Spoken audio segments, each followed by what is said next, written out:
So, the long-awaited Tecno Pova 2 is here. The Pova 2 has been expected by many, and I've had lots of people asking me for the Pova 2, and I'm so glad that the necessary update to the Pova lineup is finally here, at least in Nigeria. The Pova lineup is known for its huge and excellent battery life, and the new device here doesn't disappoint. Hey guys, Fred Take Up here. Welcome to the unboxing and review of the Tecno Pova 2. So Tecno has finally released the Pova 2 here in Nigeria, and it goes for just 105,000 naira or $200 to $210. With that amount, you're getting a 6.9-inch device with a MediaTek Helio G85 CPU, 6 gigs of RAM, 128 GB of internal storage, and a whopping 7,000 mAh battery. And if you ask me, I'll say that it is a huge step above its predecessor, and at that price, you're getting your money's worth. In the box, you're getting the device itself, wrapped in a plastic that carries basic highlights about it. And the main highlight here is a 7,000 mAh battery. Next is a 12 plus 1 month warranty card, a flexible transparent silicone case, 18-watt charger which is rather too small for a device with 7,000 mAh battery, a SIM ejector tool. Next is a USB Type-C charging cable, the earpiece, and that's pretty much it. Moving back to the device, the Pova 2 is a no-nonsense device. What I mean here is that it is not fancy in any way. In this new iteration, it is big, thick and bulky, but not bulky in a bad way. It is bulky for a good reason. This is not a device you want to buy if you want to show off or something like that. The entire device is made from a durable plastic which doesn't scream premium at all, but I feel like plastic is much suitable for a device like this. Even with how big it is, I actually like how it feels in the hand. It is sturdy and well put together. The plastic has a matte finish which should help do away with smudges and fingerprints. I actually like the color that I have here, which Tecno calls Polar Silver. The right side of the device houses the power button and the volume rocker keys. The power button also serves as a fingerprint scanner. I like how easily accessible it is. Locking and unlocking the device is very fast and responsive all the time. On the left side of the device, we have a SIM tray that can take dual nano SIM and a micro SD card. At the bottom, we have a headphone jack, a USB Type-C charging port, and a microphone. On top, we have nothing. At the back of the device, the Tecno Pova 2 comes with a triple camera setup that comprises of a 48 megapixels main sensor, a 2 megapixels depth sensor, and a 2 megapixels macro lens. There's another thing that looks like a camera. I'm not so sure if it is functional, but I digress. There's also a quad flashlight and the Tecno Pova branding. Moving on to the display side of things, the Pova 2 comes with a 6.9-inch 1080p IPS LCD display with a punch hole style selfie camera, which is just 8 megapixels. The display is a 1080 by 2460 pixels and up to 389 pixels per inch density. The brightness level is capped at 480 nits. It is a respectable display at this price point, even though it lacks a faster refresh rate. 60Hz should be fine for most people, and I personally feel like 60Hz with a 1080p display is better than 90Hz panel with 720p display. But what are your thoughts about this? Let me know down in the comment section below. And if you're enjoying this video so far, a like to this video will be truly appreciated. The display is generally great for consuming media content because of the huge 6.9-inch display with nothing much to obstruct your viewing experience. The whole punch notch makes everything disappear to the background, making your content come alive on the display.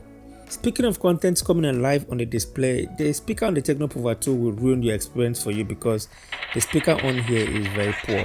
It is a single speaker on top, and you know whenever we have a configuration like this, it doesn't always sound good. The sound on the Pova 2 is not great and it sounds tinny.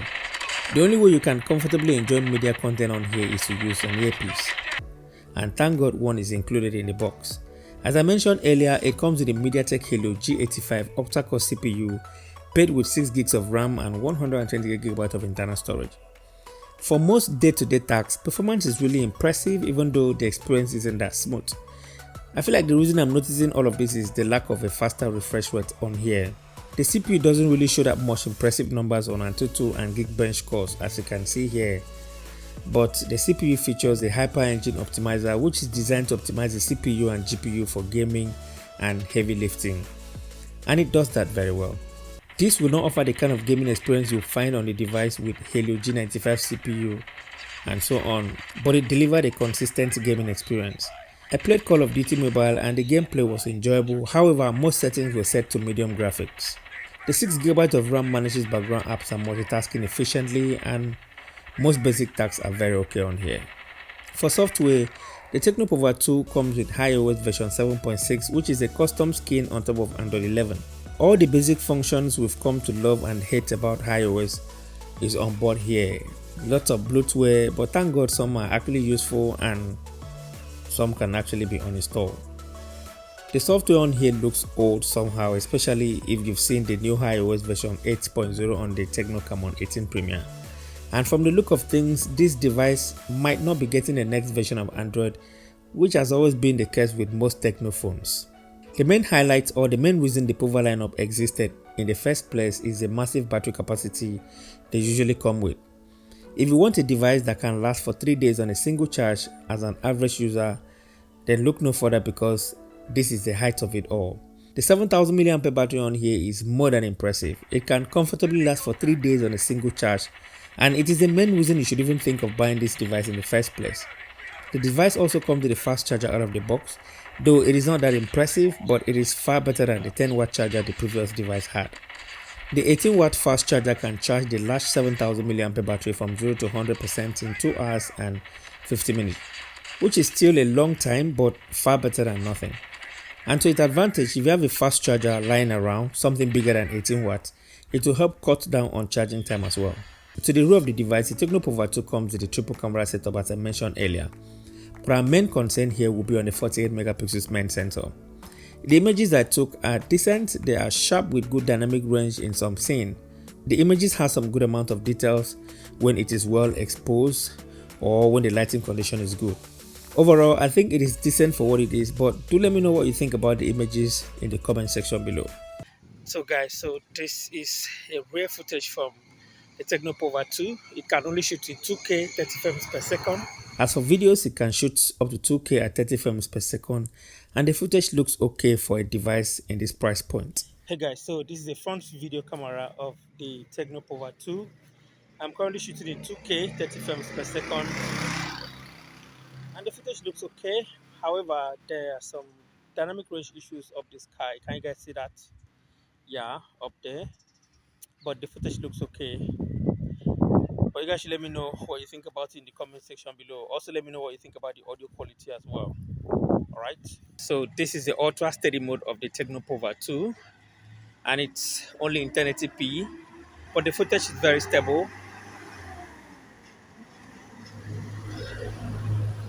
Let's go ahead and run. Let's see what it's going to look like.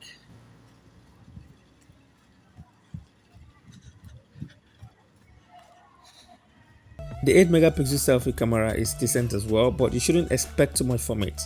However, for general use case and social media uploads, it is pretty fine. Overall, the camera system on the Pova 2 is decent but could use some improvement. As for my final thought, I'll say that the Pova 2 is a welcome improvement from its predecessor. You get a 1080p display that is big and also looks great for media consumption. There's plenty of RAM for its price and the star of the show here, which is a 7000 mAh battery. If you want a phone that will last you the entire day on a heavy gameplay or up to 3 days for an average user, then this is the device for you. Performance is also decent for its price and I will highly recommend it. So that is it guys, my review of the Tecno Pova 2. Kindly share your thoughts to me down in the comment section below. Don't forget to also like and subscribe to the channel. Thank you so much for watching and I'll talk to you in the very next one. Bye bye.